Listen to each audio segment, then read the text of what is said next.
Bienvenidos al Observador Internacional, un programa que analiza al mundo desde el mundo.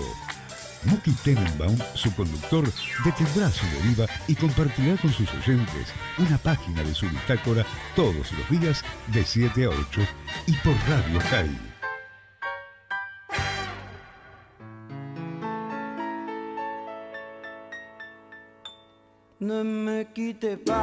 Buenos días a todos, hola Muki, ¿cómo estás? Buenos días, hoy tenemos hoy y mañana dos programas especiales que tienen que ver con el Estado de Israel. En general el observador no se ocupa del Estado de Israel porque Radio High se ocupa mucho del tema, pero hoy es el día anterior al Día de la Independencia, el día que se recuerda a los soldados y a las víctimas del terrorismo que cayeron en Israel, y hoy vamos a hacer un programa que va a tener que ver con la historia de cómo se forma el Estado de Israel desde el punto de vista militar en su mayoría, y también las guerras y las diferentes guerras que pasó Israel desde su creación y hasta el día de hoy. Mañana vamos a hablar del Estado de Israel, de cómo es el Estado de Israel, vamos a revisar su economía y su sociedad y la educación y muchos otros aspectos que lo hacen un lugar distinto y especial, para bien y para mal. Pero eso es mañana. Hoy tenemos también dos canciones que van a ser dos canciones que tienen que ver también con la epopeya militar de Israel, así que bueno, y mañana tendremos dos canciones que van a tener que ver con el Estado de Israel. Así que es una excepción. Noticias importantes no hubo hoy, si no las hubiera pasado. Lo único decir de que el atentado de ayer de Múnich aparentemente era un drogadicto bastante loco y que gritó ya que estaba Allahu Akbar, pero bueno, es simplemente la corrección de la noticia que salió ayer y que siempre hay que corregirlas para que no queden las noticias incorrectas. Bueno, vamos a empezar cómo se forma el Estado de Israel. El Estado de Israel, normalmente un Estado funciona así: hay una tierra, después aparece un pueblo y eventualmente el pueblo elige un gobierno, y así se forman los estados. El Estado de Israel se formó distinto. Primero se formó el gobierno, después del gobierno eligieron una tierra y ahí trajeron un pueblo. Y es original la mirada esa, si la pensamos, porque eso explica mucho de las relaciones entre el pueblo y el gobierno del Estado de Israel. Pero vamos a la historia. El pueblo judío en 70 antes de Cristo perdón, 70 después de Cristo es echado de la tierra de Israel luego de que hay una gran rebelión, y se va a la diáspora, que empieza siendo Europa y luego se distribuye por todo el mundo. Y durante 2000 años los judíos, sean sefaradíes o ashkenazíes, depende de la zona donde vivan, mantienen su relación diaria con la tierra de Israel al punto que rezan para que llueva en invierno, que es la época de la lluvia en Israel, en el invierno israelí, y se dirigen sus rezos hacia Jerusalén. Y durante muchos años el sionismo era un sionismo cardíaco, no más que eso, ¿no? En la tierra de Israel, en Israel no había nadie, realmente nadie, era muy poca gente que vivía ahí. Cuando llegaron los cruzados se encontraron con el Imperio Otomano en su momento, y cuando se fueron los cruzados, pero se fue devastando la zona. La gran mayoría de Israel hasta hace no tanto era un desierto. Solo la parte norte no lo era, y lo que no era desierto era pantanos, así que un lugar bastante inhóspito. Y apareció un periodista judío vienés, realmente húngaro, la familia viene de Hungría, en la época del Imperio Austrohúngaro, en el fin del siglo XIX. Este periodista se llamaba Teodoro Herzl, y era un hombre totalmente, yo te diría que hasta ateo, por supuesto, y también sin ningún tipo de relación con el judaísmo y con su propio judaísmo, si bien se sabía judío, pero nada más. Tenía un muy buen amigo que se llamaba Max Nordau, vivía en París, y cuando fue el famoso caso Dreyfus, en donde se acusó a un oficial judío francés de espiar a favor de la entonces Prusia, de lo que hoy es Alemania, en un juicio que claramente estaba todo armado para que... y luego las hordas gritaban en París, muerte a los judíos, muerte a los judíos. Herzl se dio cuenta de que la única salida es armar un Estado judío. Ahora, era una locura, no tenía ninguna base, el hombre estaba bastante loco probablemente, y decide que, como todo lo que se hacía en esa época, armar un congreso. En la época del fin del siglo XIX todos eran congresos, había congresos del Partido Comunista, de los partidos socialistas, y todos armaban congreso, y él decide armar un congreso sionista. Y bueno, se contacta con las distintas comunidades, en general comunidades muy pobres de Polonia y de Rusia, donde estaba la mayoría de los judíos. Trata también con otros, de hecho consigue el apoyo de la familia Rothschild, que es la familia más rica judía de la época, y trata de armar un congreso, y cuando va a buscar un lugar para alquilar para hacer el congreso sionista, se encuentra con que nadie se lo quiere dar, nadie le quiere alquilar, nadie quiere judíos haciendo congresos.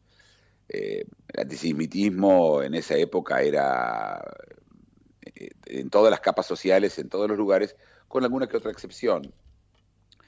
Pero resulta que en la ciudad de Basilea, en Suiza, se cancela un congreso por un problema, y el dueño del salón no tiene más remedio, entonces le da él para hacer el congreso.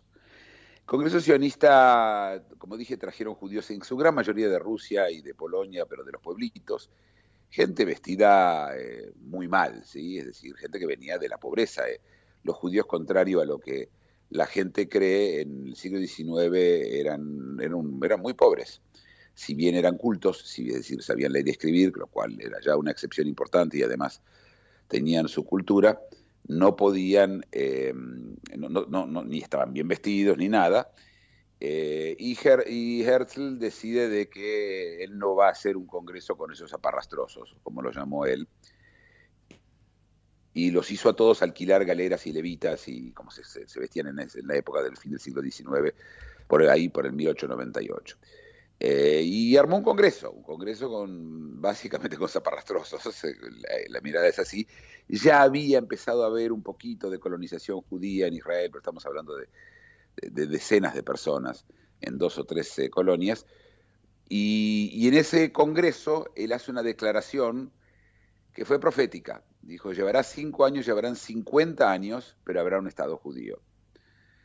Escribe un libro que se llama Altneuland, nuestro país, en donde él imagina un país ideal, donde por supuesto el país sería totalmente secular, ateo, como lo veía él, y se hablará alemán, porque era el idioma de la cultura de esa época.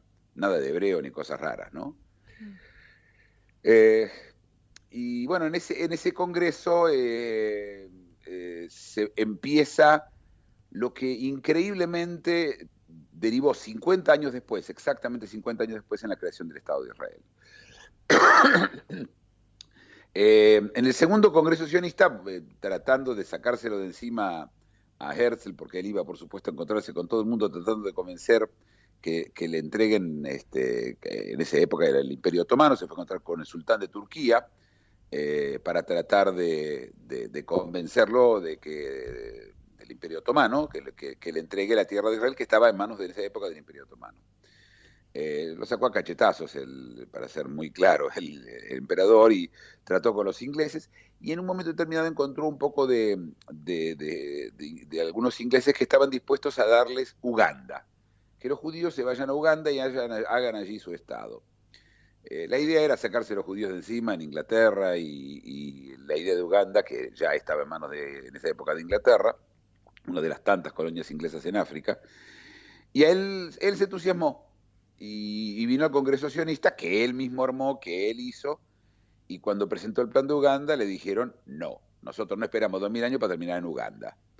Es decir, él, que había armado la organización, que había hecho todo, cuando fue al segundo Congreso Sionista y trajo el plan de Uganda, perdió la votación.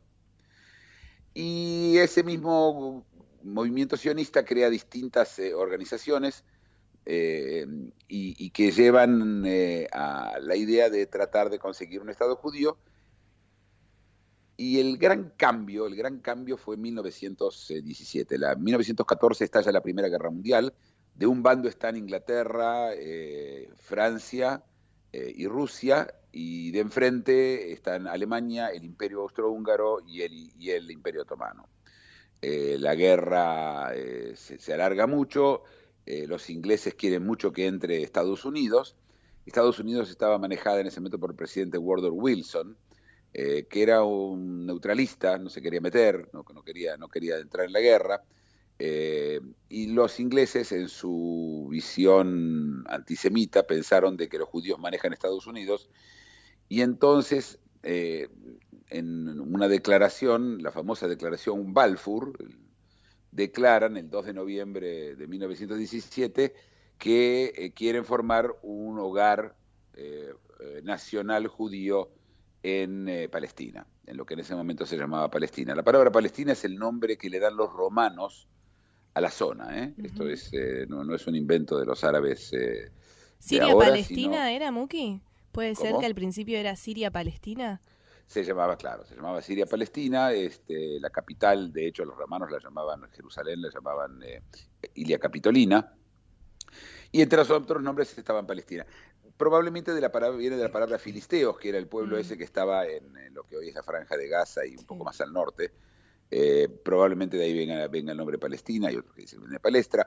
El nombre no es muy importante, pero cuando hacen esta declaración, en la guerra contra los turcos logran entrar y tomar Palestina, el general Allenby, y ahí el ejército ejército inglés toma la tierra, y ahí hacen la declaración Balfour, y es verdad que Estados Unidos entró en la guerra, pero no entró en la guerra por esto. Pero esta era la idea, y avisó de que se podía formar un hogar nacional judío. Y simbólicamente nombran como primer gobernador a un judío, a Herbert Samuel. Hasta acá todo bien. La población local era muy poca, había decenas de miles de personas viviendo en ese momento en Israel. Había solamente una ciudad importante, que era la ciudad de Jaffa, lo que es hoy un barrio de Tel Aviv, un poco de gente en Jerusalén, y los demás eran algunos agricultores, pero muy poca gente. Es decir, la idea de que vinieron los judíos y le sacaron las tierras a los árabes, primero que no es verdad desde muchos puntos de vista, pero uno de ellos es porque no había árabes, no había nadie vivía ahí, era un lugar realmente desolado. Herzl llegó a venir en un momento determinado de visita, y la verdad que las historias de cómo llegó de Jaffa a Jerusalén, que son 60 kilómetros, le llevó un montón de horas porque no había ni caminos ni nada. Y los judíos empiezan a venir en cantidades, especialmente los movimientos socialistas, empiezan a fundar lo que se llamaron los kibutz, los kibbutzim, el kibutz, que es una granja colectiva, inspirada básicamente en el movimiento colectivista ruso, que luego los soviéticos, después de la revolución de 1917, instalan llamados kolhoz en Rusia. Y el kibutz, utilizando con el tema de los kibutz, el tema era cómo se conseguían las tierras, y los judíos de mucho dinero, como los Rothschild y también los Montefiori, Las compraban. ¿Cómo? Las compraban. Las compraban, venían, compraban las tierras y se las daban a los judíos. Las tierras había de algunas que eran bastante buenas, que estaban cerca del lago Kineret, del mar de Galilea, donde Jesús caminó sobre las aguas, ¿sí? Para el que se quiere ubicar desde el punto de vista cristiano. Y compran las tierras, y algunas eran pantanos de porquería, y deciden tratar de secar los pantanos. Los pantanos eran realmente infectos, había muchos problemas de cólera, grandes epidemias de cólera por esos pantanos, que luego se secaron, los secaron, ¿sí? Y se convierten en agricultores. La idea socialista era que los judíos tenían que volver a sus fuentes y volver a ser agricultores como hace 2000 años. Una idea que resultó bastante problemática en el futuro, porque los judíos ya se habían un poquito olvidado después de 2000 años que nunca pudieron tener tierras y nunca fueron agricultores en ningún lado.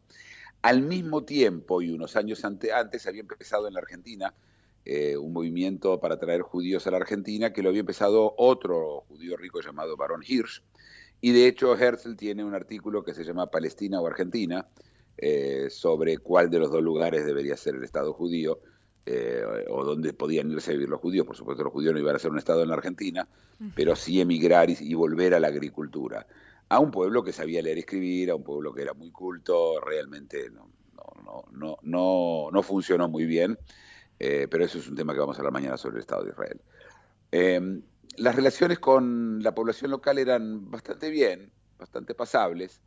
La población local no se molestó mucho, pero empezó a haber, recordemos de que ya en los años 20 empiezan a haber crisis económicas en el mundo, empiezan a surgir partidos como el nazi, que todavía no llegan al poder, no va a llegar hasta 1933, pero ya empezaban a haber movimientos antisemitas muy grandes. Y bueno, lo que voy a contar antes de irnos a la música es que para 1929 hay un antes y un después, que es la masacre de Hebrón, pero lo voy a contar después de la primera canción. La primera canción que vamos a escuchar es la canción de uno de un grupo, hubo insurgentes judíos que formaron 3 grupos, Haganá, Etzel y Lehi. Lo voy a contar después, bastante más adelante, pero la primera canción es el himno del más chico de los grupos, del Lehi, manejado por Abraham Stern, y la canción se llama Soldados Anónimos, y bueno, la vamos a escuchar ahora, es en hebreo. Vamos. Muki Tenenbaum es el observador internacional. De lunes a viernes, recorre con sus análisis y reseñas los aconteceres y devenires del mundo, en exclusiva para Radio High.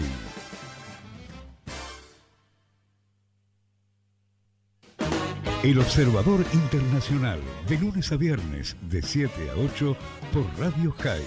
Un espacio en el cual Muki Tenenbaum, desde algún lugar en el planeta, analiza las realidades y desafíos del mundo contemporáneo.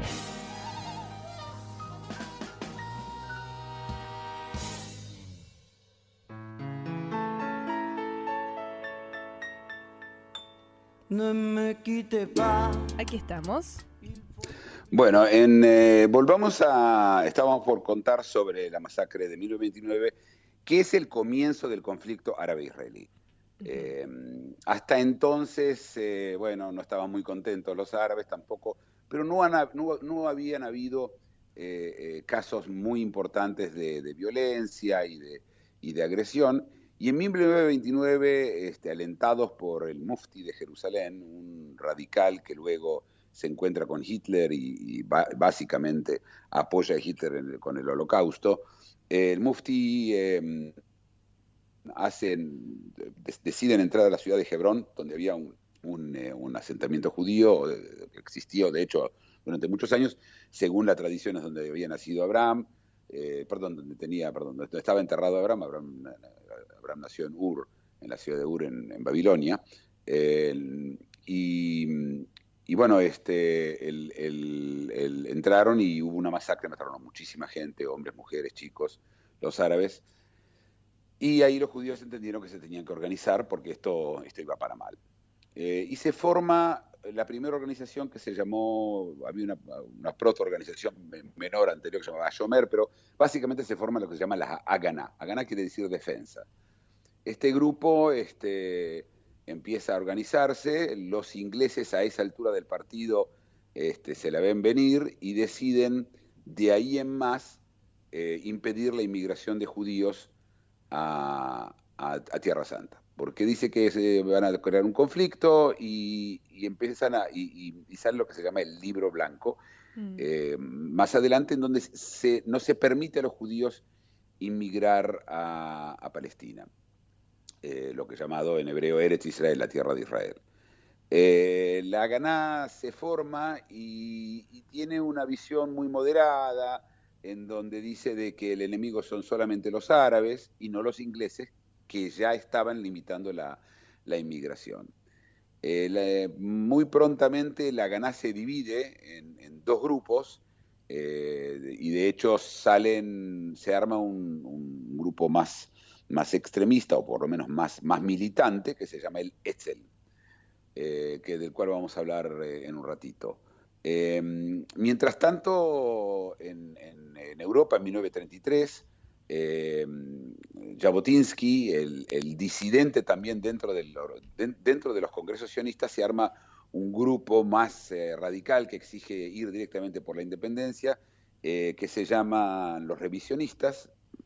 Son simplemente nombres, no quiero abarrotar con nombres la conversación, pero sí para entender que su jefe, Zeev Jabotinsky, saca un gran orador, un hombre que viajó por todo el mundo dando discursos sobre el tema del sionismo, sale con un pedido a los judíos de Europa que evacúen Europa ya, sacar a los judíos de Europa porque, según él, va a haber un holocausto.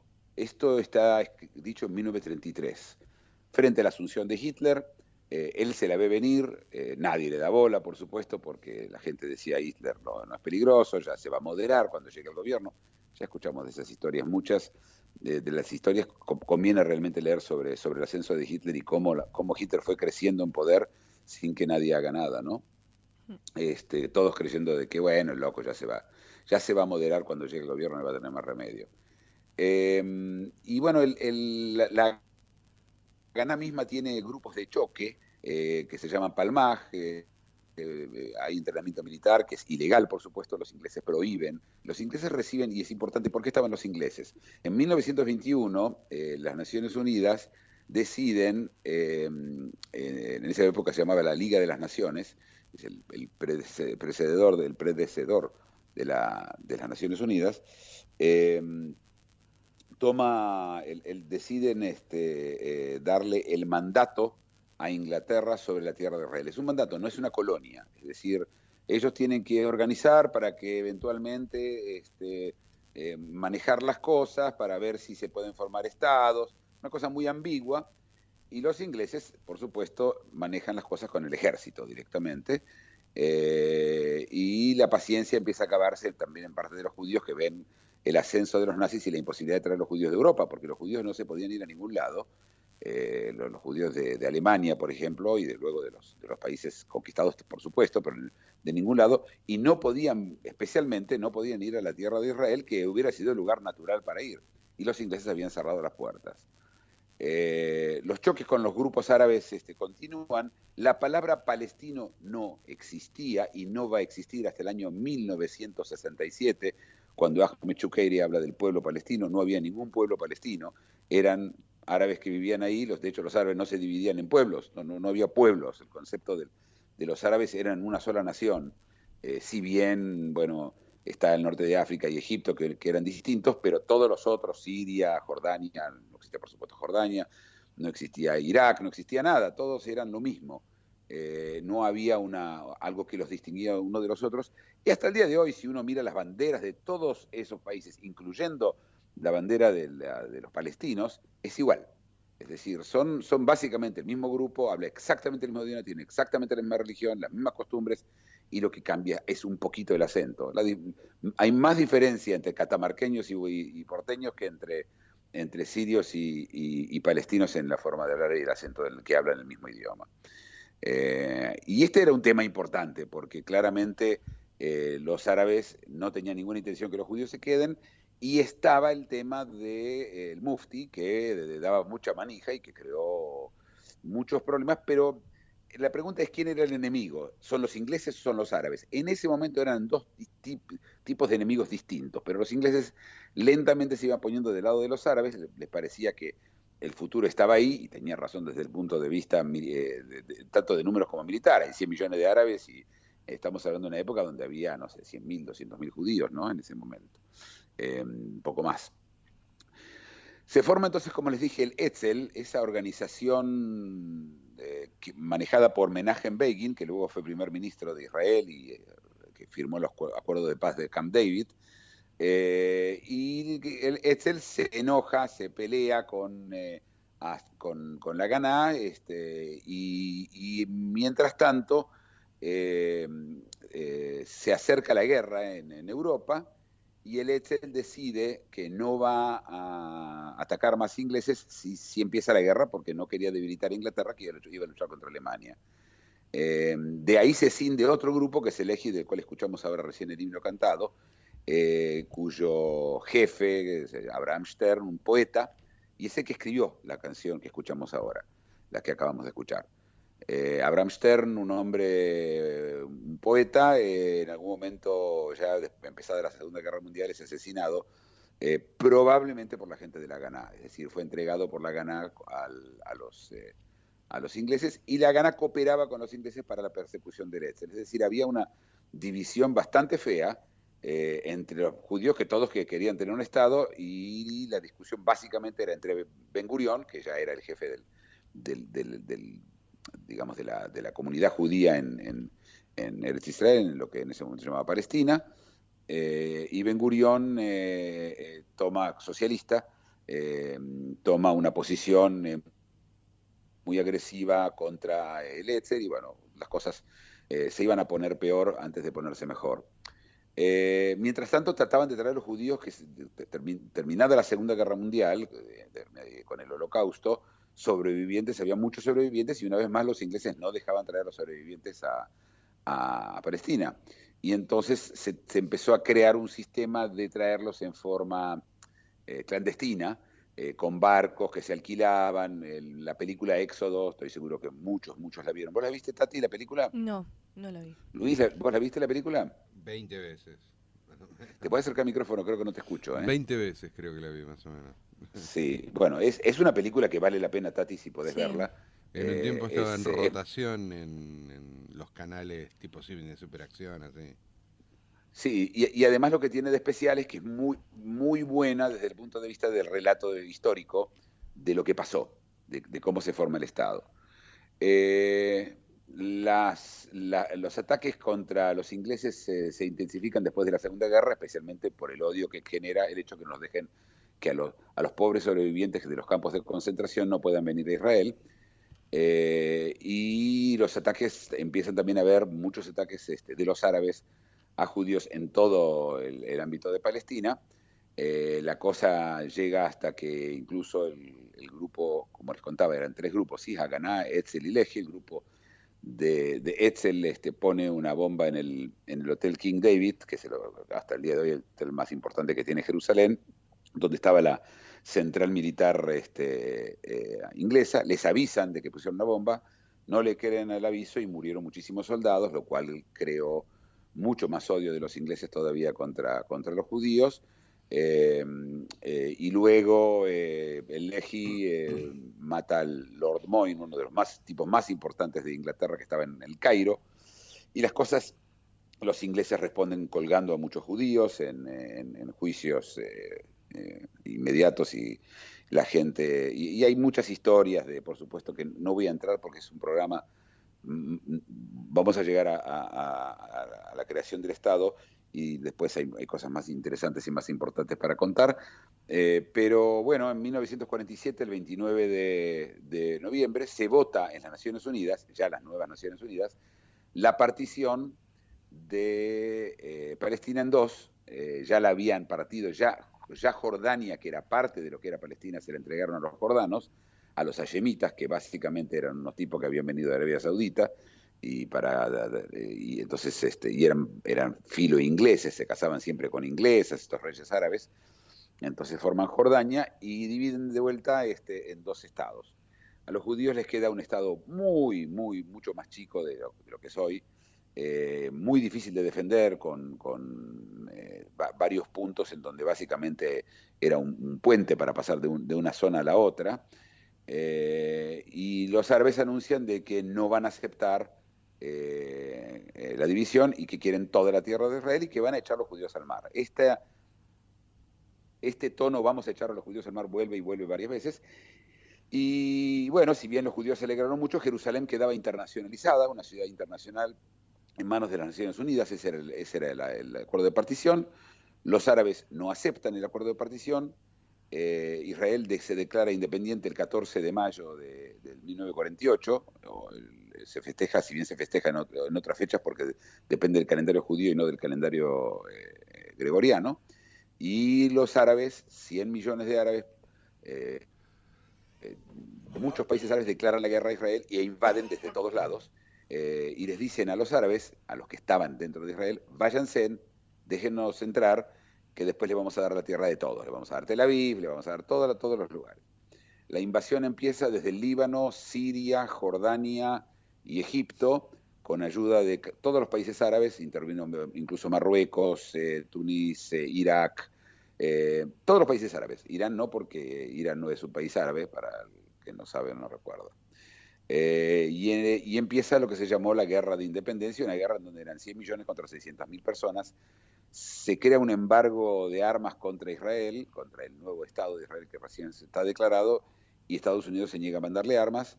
Y bueno, vamos a nuestra tanda ahora y vamos a contar cómo siguió la Guerra de Independencia, que bueno, relatar algunos puntos que quizás algunos oyentes conocen o no conocen y agregar. ¿Vamos a la tanda? Dale, vamos. Una reflexión, un análisis y ahora una tanda. Luego seguimos con El Observador Internacional. Todas las mañanas y de 7 a 8, Muki Tenenbaum es El Observador Internacional. Viajero incansable, cada mañana hace un stop en su deriva para compartir sus impresiones y análisis de la realidad mundial con el oyente de Radio High.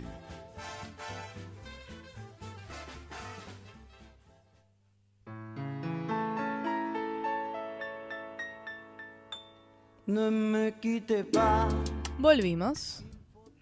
Bueno, volvemos y hablamos de la Guerra de Independencia. Fue una guerra totalmente asimétrica. ¿De dónde salen las armas que los judíos tienen? Bueno, parte la tenían, la fueron robándoselas los ingleses durante la época que todavía estaban los ingleses, los británicos, y parte cuando nace el Estado de Israel, Rusia, la Unión Soviética, Stalin reconoce el Estado judío muy rápido, creyendo de que el gobierno socialista va a terminar en la órbita soviética, cosa que se equivocó, pero que no por no tratar, y empieza a mandarle armas, si bien estaba prohibido mandarle armas, vía Checoslovaquia, en esa época manejada por un presidente muy, muy pro-judío llamado Masaryk, y empiezan a llegar las armas, que también son armas bastante simples. Para que tengan una idea, la Fuerza Aérea eran dos Piper, dos aviones Piper. Los egipcios tenían una Fuerza Aérea brutal y ellos andaban tirando con Pipers y tirando, cuando se les acababan las pocas granadas que tenían para tirar, tiraban con sifones. Así empieza la Fuerza Aérea israelí, hoy considerada la mejor Fuerza Aérea del mundo, ¿no? Sí. Y empiezan a tener pedazos de aviones y llegan aviones para armar alemanes, que se llamaban Messerschmitt. Y una guerra que básicamente estaba perdida y que la dieron vuelta. La dieron vuelta a fuerza de mucho ingenio. Repito, son 600.000 judíos contra 100 millones de árabes. Y la motivación era, por supuesto, muchísimo mayor del perseguido que del perseguidor, ¿no? De tratar de salvarse. Y logran dar vuelta en varios lugares, tanto en el frente sur, terminando rodeando la Franja de Gaza, lo que hoy es la Franja de Gaza, y rodeando al que después va a ser presidente de Egipto, Nasser. En esa época Egipto estaba gobernada por el rey Farouk, y también, bueno, Siria estaba gobernada por los mismos, del mismo partido de los que conocemos hoy a Assad, ¿no? Del Ba'ath, del cual hablamos en su momento, y logran dar la vuelta. Logran dar la vuelta al punto que toman la mitad de la ciudad de Jerusalén, logran liberar Jerusalén, que estaba en un cerco, y ganan una guerra que estaba perdida, básicamente, la guerra más increíble de todas las guerras. Yo creo que esta fue la guerra más en donde Israel demostró más su poderío, porque no había sorpresas. Hay anécdotas de la guerra, por ejemplo, lo que hicieron habían creado un mortero que hacía muchísimo ruido, se llamaba Davidka. Le habían puesto el nombre de Davidka por David Ben Gurión, en honor a él, un mortero que hacía mucho, mucho ruido. Mortero es como un cañoncito, ¿sí? ¿Conoces, Tati, lo que es un mortero? Sí, para moler cosas. No. Ah, no, entonces no lo conozco, Muki. Solo conozco el que sirve para moler cosas. Es un tubito, es un cañoncito portátil. ¿Okay? Ah, mira. Se llama mortero, sí. Lo que vos decís es otra cosa, es la misma palabra. Sí. Sí, es otra cosa. Un poco difícil con un moledor de disparar bombas. ¿Qué te Y parece, qué sé Luis? yo, como estaban usando sifones, nosotros usamos aceite caliente Es acá, cierto, tenés con los razón, ingleses, aceite caliente, ¿viste? sifones, ¿por qué no morteros? Claro, qué Pero bueno, sé estos yo. son los morteros, hacían mucho ruido, entonces lo que hicieron era poner 4 morteros alrededor de la ciudad de Safed, que fue una de las ciudades que liberaron, y hacer pasar el rumor que los judíos tenían la bomba atómica. Recordemos que hacía 3 años había caído la bomba atómica en Hiroshima, y los árabes se escaparon espantados de la ciudad cuando escucharon los 4 morteros. Y bueno, ese tipo de cosas se hicieron cosas con mucha inteligencia, con mucho valor, y se logró ganar esa guerra.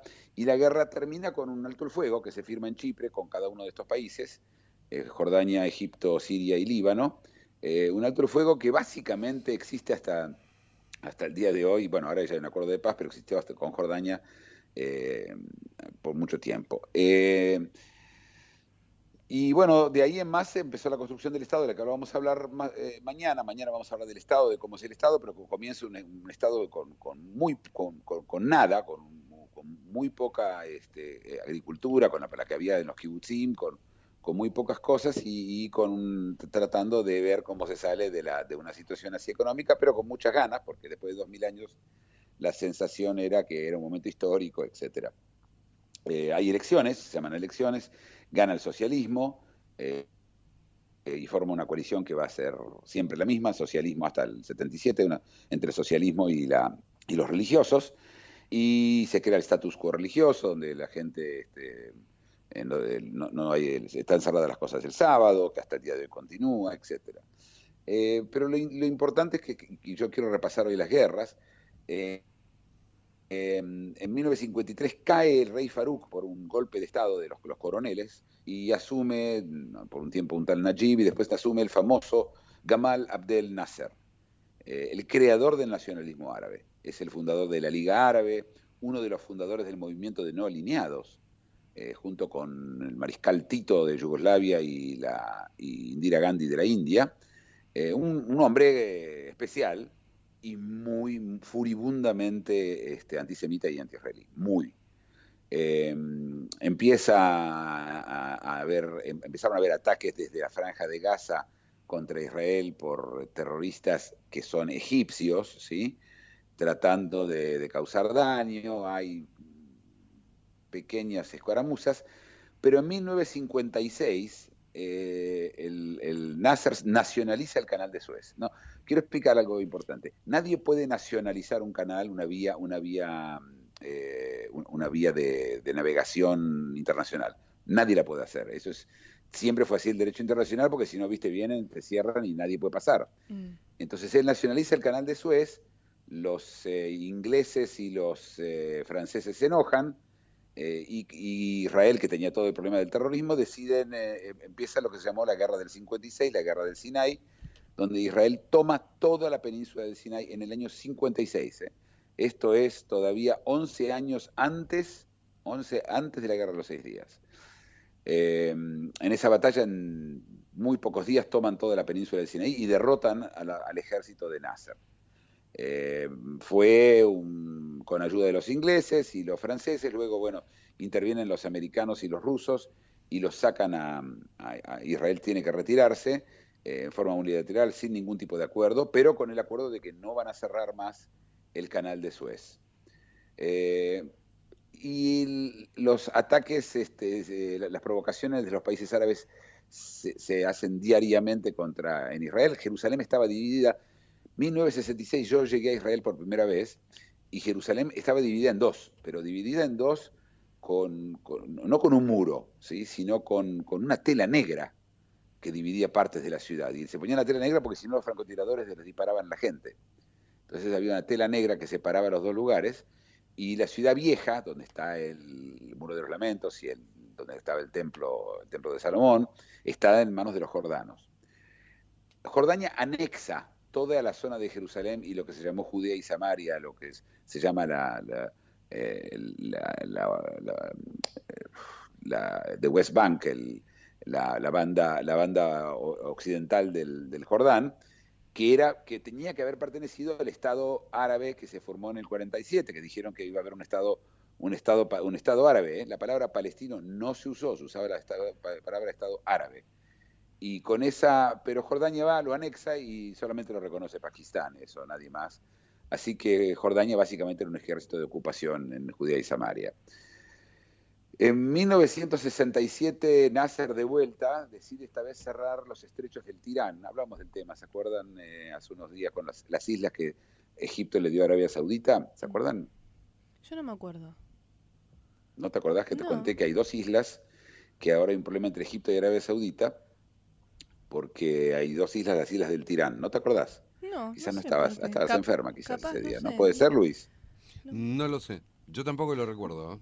No lo recuerdan. Bueno, hay dos islitas, hay un estrecho que está al final del Mar Rojo, y lo cierra el estrecho por unos cañones Nasser, Israel advierte que no va a permitir de que no pueda salir del puerto de Eilat a ningún lado, y el 5 de junio de 1967 comienza una de las guerras más asombrosas de la historia, que es la Guerra de los 6 días. Israel estaba siendo amenazada por Jordania, Siria y Egipto. Israel en 3 horas destruye toda la aviación de los 3 países, agarrando los aviones en sus bases, en su lugar.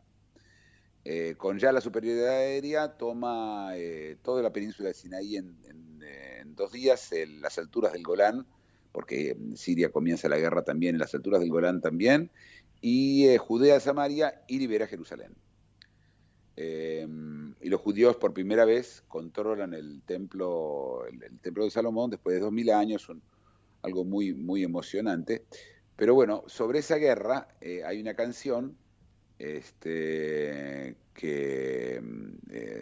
van a escuchar, que se llama, en esa época Rabin era el jefe del ejército, que luego fue primer ministro, y la canción se llama Nasser lo espera Rabin, porque con las amenazas que van a tirar los judíos al mar, y al final en 2 días habían llegado al canal de Suez. Así que esta es la canción que vamos a escuchar. A ver. De lunes a viernes, Muki Tenenbaum es el observador internacional por Radio High.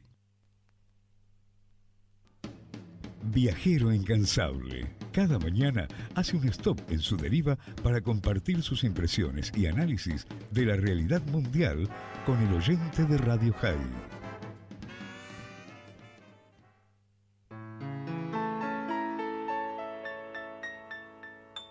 Ne me quitte pas. Qué música como para bailar, no sé, es como simpática. Divertida. Bueno, era un momento de euforia después de la Guerra de los 6 días, donde Nasser, por supuesto, recibió fue una sorpresa para todos, otra vez más, un país que en ese momento tenía 3 millones de habitantes, luchando contra 5 países árabes, porque Irak y Marruecos habían ayudado en la guerra también, y fue aparte fulminante, es decir, cuando se dieron vuelta, les habían sacado, estaban a 70 kilómetros de Damasco, estaban a más o menos 150 kilómetros del Cairo habían quedado. Jordania básicamente perdió toda la mitad de su territorio. Todo por un grupo de un país chiquito que demostró que a veces la inteligencia vale más que la fuerza, ¿no? que el poderío. Por supuesto, el poderío militar de los árabes en ese momento era mucho mayor que el de Israel. Y empezó una época eufórica en Israel, una época de euforia, de mucha inmigración que empieza a venir también, de gente que se empieza a sentir que el Estado se empieza a modernizar. Y bueno, en el año, lo que empieza a ver es el terrorismo, y se empieza a inventar, se inventó el concepto palestino. El pueblo palestino, los palestinos, lo empieza un tal Ahmed Shukeiri, inmediatamente lo sigue después Yasser Arafat, que forman el grupo Fatah, y empiezan a haber ataques terroristas cada vez más sangrientos, cada vez más terribles. Uno de ellos fue llegar al aeropuerto de Lod, la masacre de Lod, donde 3 japoneses, porque en esa época se forma lo que se llamó la Internacional del Terror, grupos distintos de terroristas de distintos lugares del mundo, y esto incluía a los montoneros en Argentina y el ERP, también la ETA en España y las Brigadas Rojas en Alemania, el Baader Meinhof en Alemania, las Brigadas Rojas en Italia, e incluso un grupo japonés también, y 3 japoneses vienen con, el jefe de ellos se llamaba Kozo Okamoto, y matan en el aeropuerto de Tel Aviv decenas de personas. Pero yo diría que lo más terrible, el ataque más terrible terrorista, fue el ataque a Maalot. En una ciudad que está en el norte de Israel, entraron un grupo de gente de los movimientos palestinos de liberación, la OLP, y entraron a un colegio y mataron decenas de chicos. Directamente los ejecutaron. Primero los tomaron como rehenes y después los ejecutaron. Uno mira ISIS y vos sabés quién es el abuelo de ISIS. ¿Sí? Era ese grupo, son esos grupos. En nombre de un Estado palestino que, por supuesto, entonces no era un Estado palestino al lado de Israel, sino un Estado palestino en vez de Israel.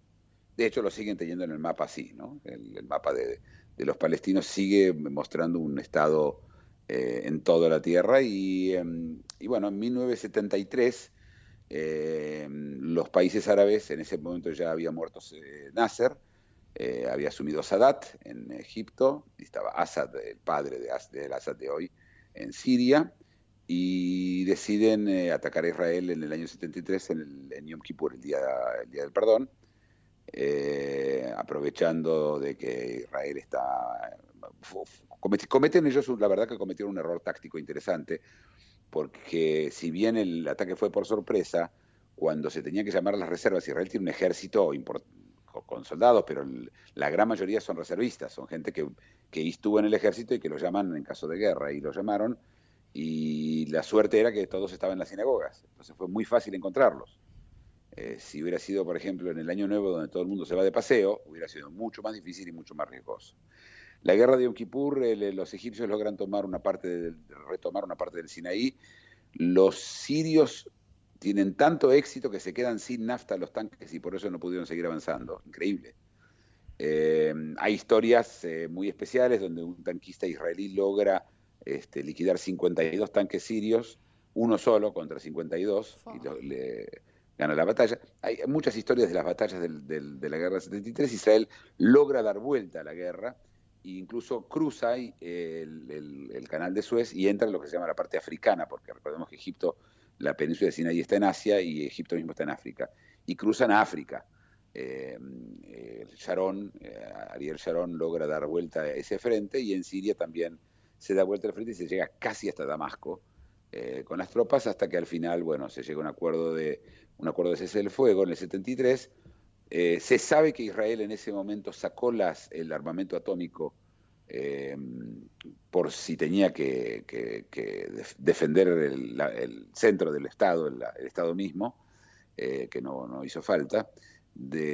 Y bueno, el poderío nuclear tuvo que ver mucho con eso. Se llega a un acuerdo de cese de fuego, y en el 77 se llega al acuerdo de paz con Egipto, con el cual, que hasta el día de hoy se mantiene, cual Israel entrega todo el Sinaí a cambio de un acuerdo de paz. Se llega a un acuerdo con Jordania hace no muchos años. Con Siria lo que hay es un cese de fuego que se mantiene bastante, y con el Líbano por supuesto también, pero aparecen las guerras contra los grupos de terroristas como el Fatah, que tenía su base en el Líbano y que bombardeaban permanentemente los pueblos en Israel. Y como lo de Gaza ahora, pasaba lo mismo. Israel entró y bueno, y hubo varias guerras de ese tipo, que no son guerras porque murieron soldados, pero no son las guerras globales como las que hubieron hasta ahora, ¿no? Esa es la historia militar de lo que sigue siendo, de lo que todos los días es. Ayer cayeron obuses, recuerdo que la gente siendo acuchillada y pisada por autos de terroristas palestinos. Y es un día hoy, entonces, donde la gente conmemora esto. Se toca una sirena durante 2 horas, o hace un rato se tocó en todo Israel, y toda la gente se para, esté donde esté, si esté el auto, para el auto y se queda parada, y es muy impresionante ver a 6 millones de personas paradas en la calle durante 2 minutos. Y bueno, la pregunta es ahora el poderío militar que tiene Israel, que no está muy en discusión, pero sí tomamos en cuenta de que está apareciendo nuevas armas, como la posibilidad de armas atómicas en manos de Irán, o las armas químicas o biológicas que tienen ISIS y algunos grupos terroristas, como Hamas en Gaza. La verdad es que hablé solo yo en este programa hoy, ¿no? Pero tenías la información vos. Yo leí un poco, pero bueno, vos hablas detalles que no están. De las cosas que leíste, ¿qué preguntas te surgieron, Tati?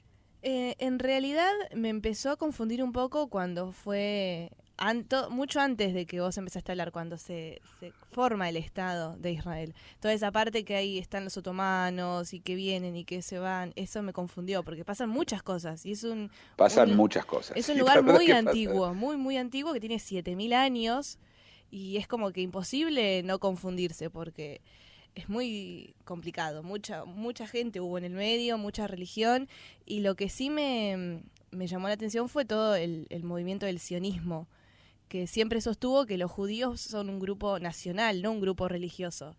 Así es. Y entonces por eso luchan, y eso me llamó la atención porque me parece como una propuesta muy original.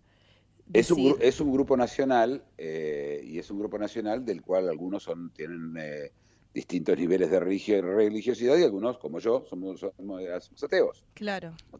No está relacionado con eso. Lo que es cierto es que el antisemitismo el antisemitismo a lo largo de tantos miles de años formó un grupo cohesivo, incluso aunque no quiera, ¿sí? Recordemos que los judíos de Alemania se decían que ellos son alemanes de fe mosaica quiere decir judía, ¿no? Uh-huh. Por Moisés, que ellos son alemanes de fe mosaica y que a ellos no les va a pasar absolutamente nada, y por supuesto a Hitler le importaba 3 carajos lo que vos creías. Vos no decidís si vos sos judío o no sos judío, decían los alemanes, nosotros decidimos por vos. Claro. Y eso, digamos que si había alguna duda, el nazismo lo hizo muy claro, y lo que es el concepto de nunca más. Es decir, no va a pasar nunca más que los judíos sean perseguidos y no tengan donde refugiarse, ¿no? Ese es el ethos del Estado de Israel, y lo que sienten muchos de los judíos, no todos los judíos en el mundo, pero una gran cantidad de los judíos, te diré, un gran porcentaje, sienten eso. Y mañana vamos a contar de cómo es Israel. Ahí Luis nos va a agregar mucho, porque Luis estuvo en Israel, ¿no es cierto, Luis? Sí, pero ¿quién no? De los oyentes. No, de los oyentes, la mayoría. Tati no estuvo, no, hay muchos de los oyentes. Yo te aviso que no tanto. ¿Vos sabés qué porcentaje de los judíos norteamericanos estuvo en Israel? De los americanos casi seguro que ninguno, porque son ninguno no, escúchame, son 6 millones de judíos. No lo sé, pero son poco viajeros los americanos. Son 17% nada más. Claro, son poco viajeros los americanos en general, ¿eh? Sí, bueno, pero los judíos argentinos es cierto, viajaron mucho más, hay una comunidad de más de 100.000 judíos argentinos en Israel. La comunidad judía en los años 60 tenía casi 500.000 de judíos, ahora no llega a 120.000, 140.000, depende de quién cuente. Muchos de ellos, dejaron se perdieron la identidad de judíos, otros se fueron a vivir a Estados Unidos, pero más de 100.000, yo creo que alrededor de 150.000 se fueron a vivir a Israel, y en Israel hay una comunidad argentina muy fuerte. Bueno, le vamos a dejar nuestro lugar a Miki, a su programa, que hoy me imagino tendrá un programa especial, así que hasta mañana. Hasta mañana. Y mañana vamos a contar sobre el Estado de Israel y sus logros y algunos de sus fracasos también. Bueno, hasta mañana, Muki. Hasta mañana. Hasta mañana, Muki. Hasta mañana, oyentes. En 23 horas regresa El Observador Internacional.